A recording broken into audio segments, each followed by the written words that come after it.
मन कहले आज कौन खाइबा मैं कहली चलो चिकेन बनैबा। देन चिकेन बनैया स्टार्ट करदेली।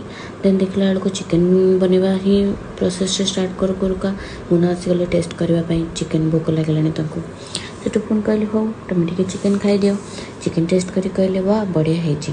देन गली टे ओमी की देखापी। ओमी देखला बेलू से खेली खेली करूला ता दीदी सहित से तले सब खेलवाई जाए से खेलुला। मुझे कहली ठीक अच्छे आसला सहित टे टाइम स्पेंड कली सहित गेल कली एंड तापर आमर होगला काकुड़ी काटा टाइम। काकुड़ी सलाड आमको चिकेन सहित बहुत पसंद। देन देखला बेलू दीदी आसिक पहुँचला कपूर कपड़ा धरिकी कहली तू कपड़ा फोल्ड कर दे आम बसीगलु खाइबापी। चिकेन आज बहुत टेस्टी होता समस्त बहुत एप्रिशिएट कले। देन आम चिकेन खाऊ खाऊ कहली वाह मो हाथ रंधा केते बढ़िया होती।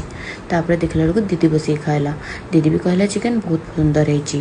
संध्या आज बहुत लेट हो जाता से खाली धूप देदेली एंड